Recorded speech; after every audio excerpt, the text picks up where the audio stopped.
The Chicago Bears came out of week 6 with a win over the Jacksonville Jaguars, headed into a bye week.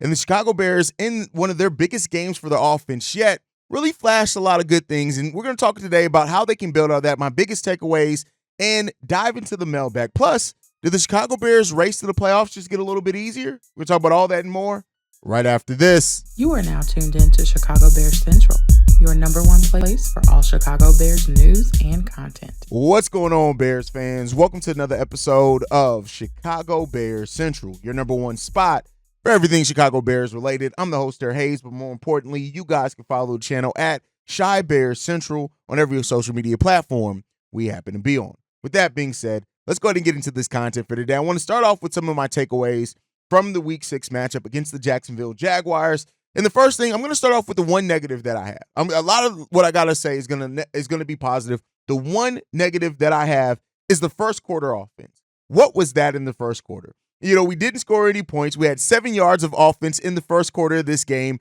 But then, of course, after that, we finished with 373 total yards. So I can't really be too negative on that. Plus, Caleb Williams was sacked 3 times in this game. That's the biggest thing. The biggest things. We only had 2 penalties in the game. We really controlled those things as well. So I can't come down on the offense too much. That first quarter, though, yeah, we got off to a slow start. Because of our opponent, we were able to weather that slow start. But you don't want to have slow starts like that, especially with how the Bears' season is going to be, how difficult the schedule is going to be after we come back from the bye week. So I really want to see the Bears eliminate the slow starts offensively. We got to get better in that. When it comes down to that, we didn't score any points. Back-to-back 3-and-outs to start the game as well. The 7 yards of total offense, that's just not going to cut it. Again, we recovered extremely well, and you can't deny that. But if I had to have any negative, that's going to be the biggest negative that I would have in that.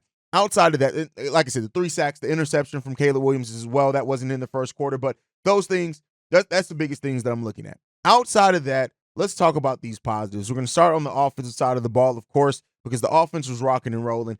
Caleb Williams' progress that he's had over the last 3 weeks has been huge. Now, admittedly, the Bears have not faced off against the best competition in our wins. Yeah, we've had against the bottom-ranked defenses. That's what we played. 7 touchdowns, 1 interception in the past 3 games against the Rams, the Panthers, and the Jaguars.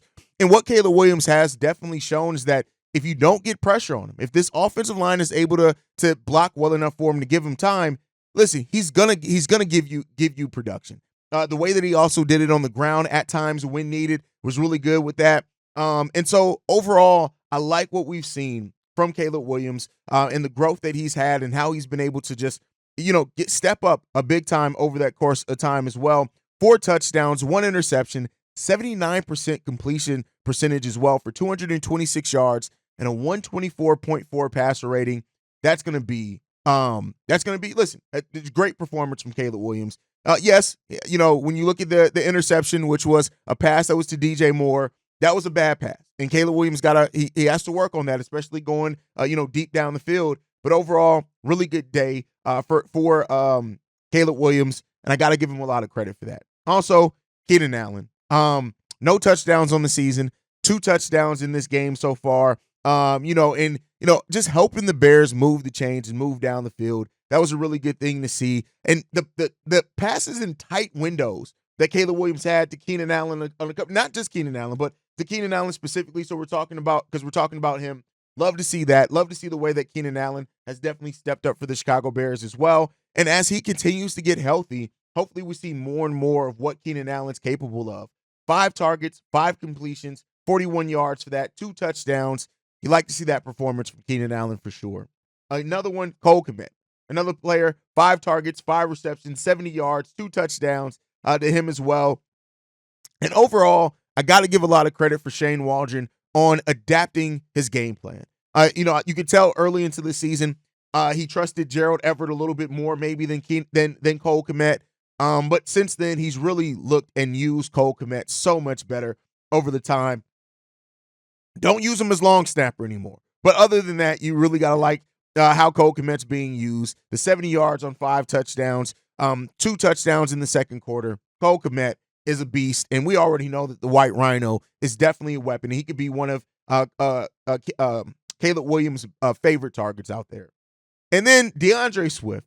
I was the guy who talked about how through the first 2 or 3 games of the season, DeAndre Swift was at the bottom of the league in basically every statistical category for his position. But since then, he has just had so much better performances when you look like over the last 3 weeks. 17 carries for 91 yards, 5.4 yards per carry in that time. He ran for a touchdown. He continues to be really good in the passing game as well for the Chicago Bears. And just he's been that dual threat running back that we brought him in here to be. And while you're going to have absolutely your Bears fans to look at it and say, well, why aren't we using Khalil Herbert and XYZ? You got to look at it. Over the last 3 weeks for DeAndre Swift, he's had 93 yards rushing against the Rams, 73 yards rushing against the Carolina Panthers, 91 yards against the Jacksonville Jaguars. And 3 touchdowns over those 3 games. That's what he's had.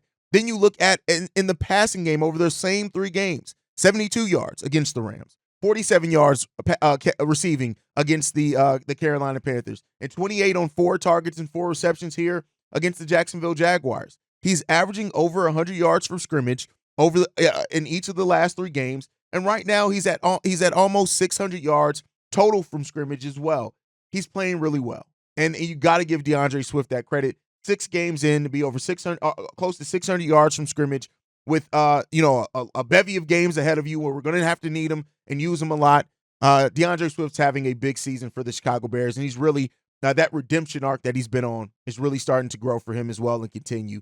And then let's start switching to the defensive side of the ball, right? Lot of players that really stood out and looked, but overall, the Bears' run defense. That was the thing that we were most concerned about. A run defense which is averaging allowing over 120 something yards on the ground per game so far this season. 20 carries for 60 yards from the Jacksonville Jaguars in this game. That's what you love to see. Yeah, we allowed more in the passing game than what we've typically done, but missing Jaquan Brisker and Kyler Gordon going down for a little minute there, coming back. Missing why am I throwing Stevenson, missing Stevenson. Why am I throwing a blank on his name? Missing him as well in this game. That all plays a part into why the passing game wasn't necessarily what we're used to seeing from the Chicago Bears in the secondary. But we had players like Elijah Hicks stepped up, who also was really good in this game. And, with Tyreek Stevenson and Terrell Smith out, right?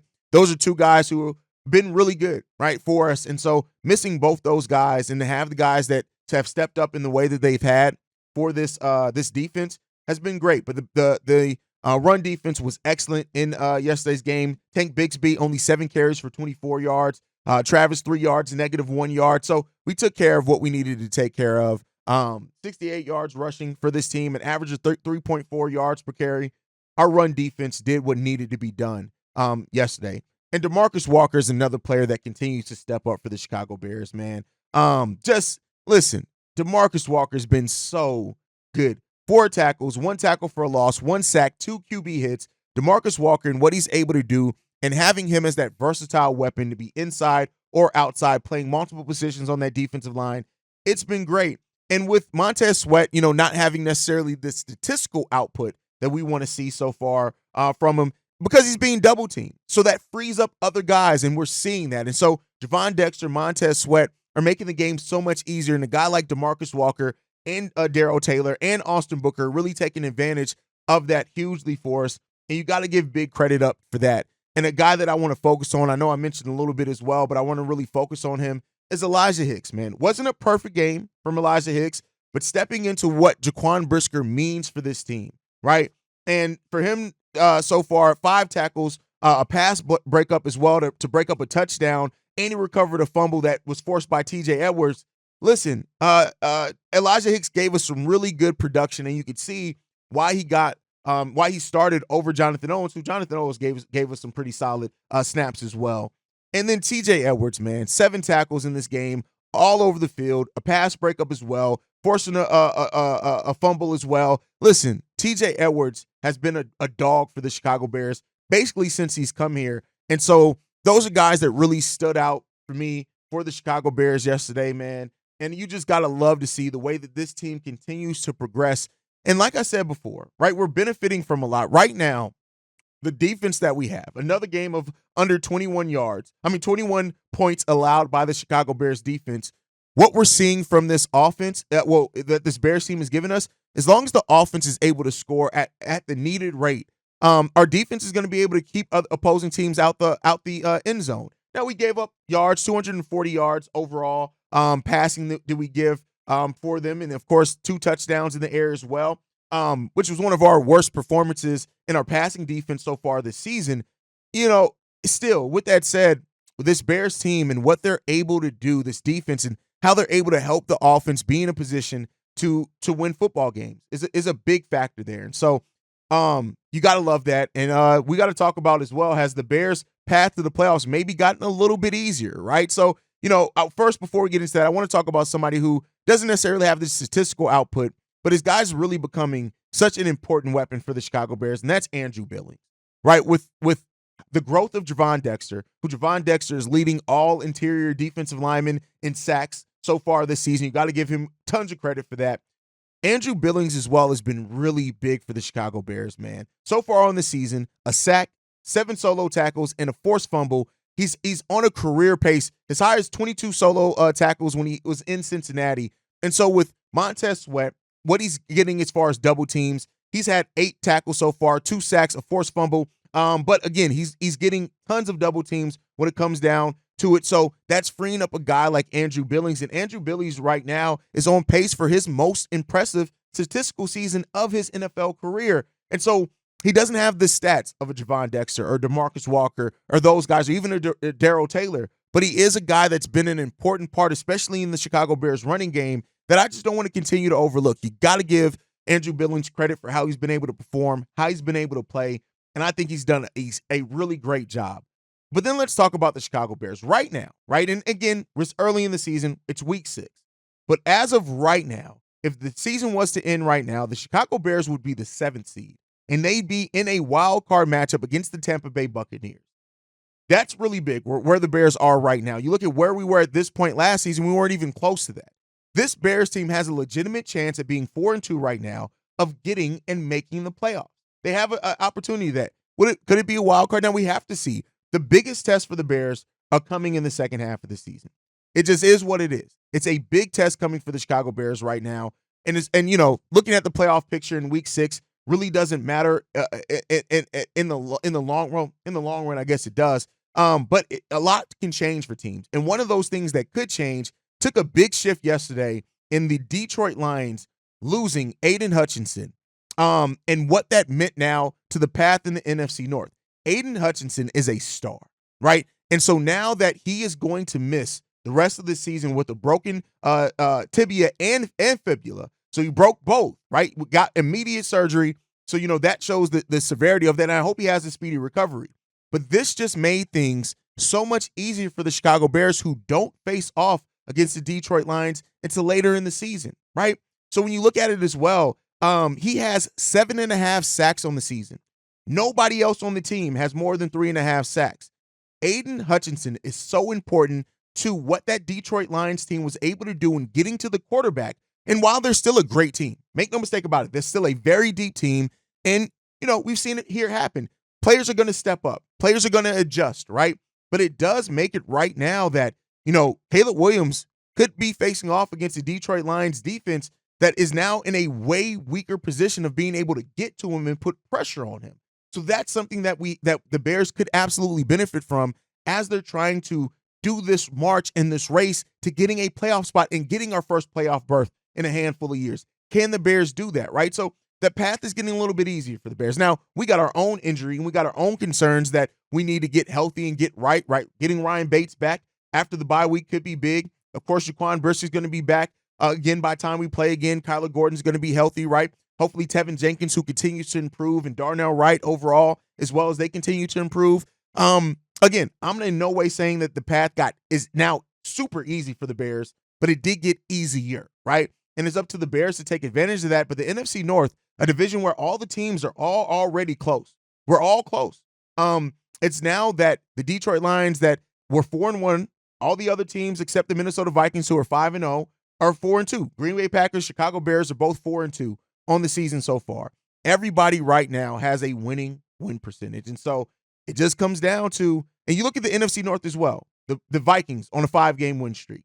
The Lions on a 3-game win streak. The Green Bay Packers on a 2-game win streak. The Chicago Bears on a 3-game win streak, right? I think we're the only division in football where every team is on a winning streak.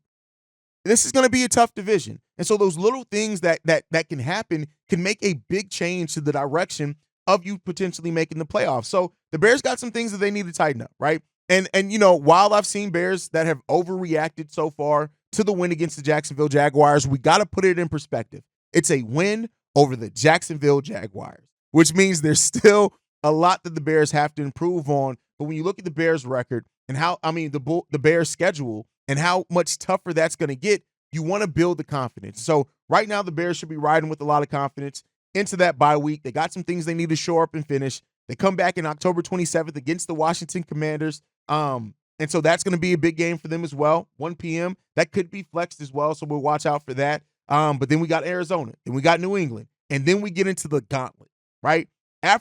Starting in week 11, we face off against the Packers, the Vikings, the Lions, the Niners, the Vikings again, the Detroit Lions again. The rest of the season is basically tough after week 11, right? And from week 11 on, 6 of those games are against divisional opponents.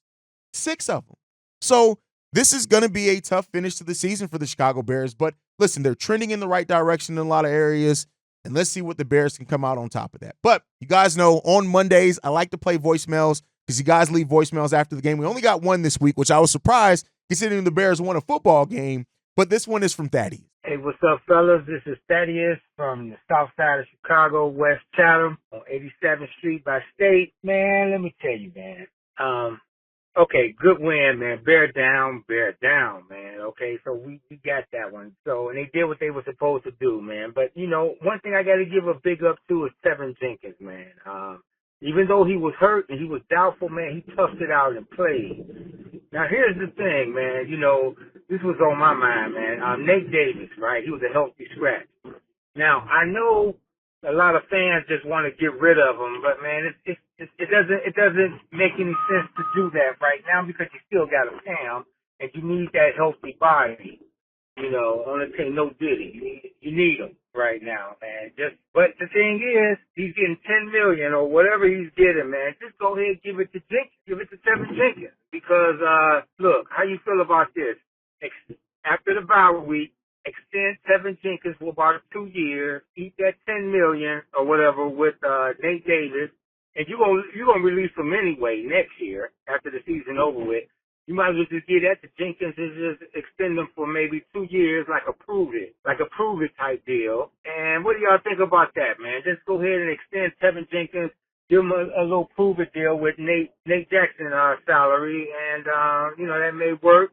Hopefully, Khalil Herbert, we can figure out what we're going to do with him. Damn, man, that's like kickoff or something, man. Punt return, I know Collar there, but damn, man, I mean, he got some speed to him, man, or trade him. I'm like with you now, Haize. I'm like, man, just trade the dude something, get something. But, yeah, so what, I don't know, but my call was really about extending Tevin Jenkins, man, because that's the thing. And I think if we give him a little 2-year deal, just give him Nate Jackson's salary in addition to what he already got, I'm sure he'll go for that. I mean, shit, who would want to go for $10 extra million? Come on, man. Yeah, so I don't know, man. What y'all think, man? Bet down, man. We won. Hey, look. Hey, Caleb is getting more.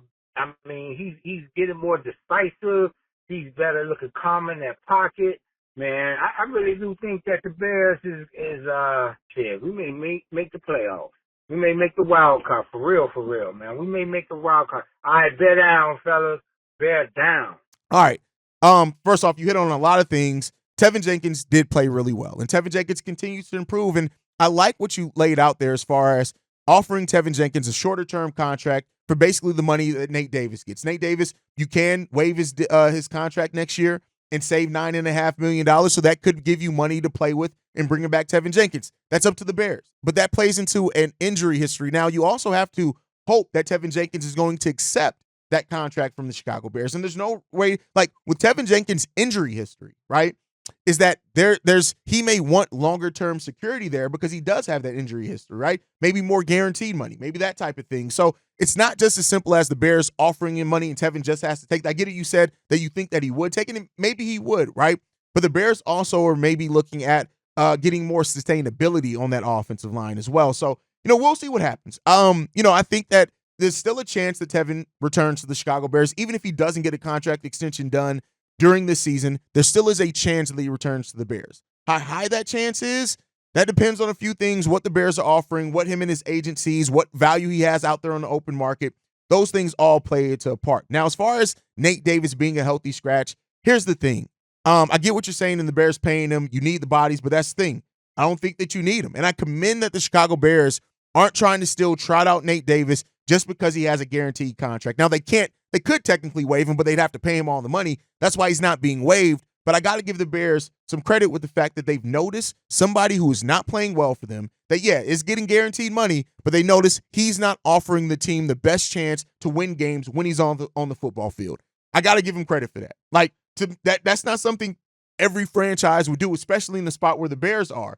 So I do think he's a goner at the end of the season. I don't see a world in which the Bears bring back Nate Davis, considering that they can save $9.5 million by waiving him. Yeah, some of it turns into dead money, right? But it's not a huge amount. You save more than what would turn into dead money. I don't think Nate Davis is here. And so with the Bears trying to invest in that offensive line, a guy like Nate Davis not being here, I think should be a foregone conclusion. Let's get him up out of here. Now, as far as not using Khalil Herbert, listen, with the Bears having the success that they're having right now, with team rushing 29 yards, 152 yards on the ground, average of 5.2 yards per carry in that time, the Bears are going to rock with what they have. Now, Khalil Herbert is there for some injury insurance and other things, which is fine. But at the end of the day, you guys know my mindset. As the Bears get more healthy, and if Travis Homer comes back and you get that added depth, at that point, if you're not going to use Khalil and there's an offer for something that actually helps improve your team, whether it's a draft pick that you think could flip another one of your draft picks to get an offensive lineman like Wyatt or whatever, then if you do that, cool, right? I'm all for getting things, sending out players you're not using if you can get an asset or a player that actually helps you win games, even if that means giving up some depth to help shore up another position. But we got to see what the Bears are going to do. And ultimately, that decision is going to be made here fairly quickly. We're going into week 7. Trade deadline, if I'm not mistaken, is week 8, right? So the Bears may, coming out of the bye week, we may have a decision on what the Bears plan to do in any type of move to try to bring in some more talent here. So we'll take a look out for that, man. I hope that the Bears and Ryan Poles does surprise us with something, even if it's not necessarily moving off of Khalil Herbert. So, we'll see what happens there. But, guys, thank you for leaving that voicemail, Thaddeus. Thank you guys for tuning in. Make sure you guys are following the show at Shy Bear Central. You can send us any feedback, questions, comments, concerns, chicagobearcentral@gmail.com. Lastly, if you want to leave a text message and our voicemail for the mailbag, the number to do so, 773-270-2799. We are the number one spot for everything Chicago Bulls related, but that's thanks to you guys. And like I like to end every episode on, Chi-Town up, but bear down. Love you guys. Peace, y'all. This has been a presentation of the Break Media.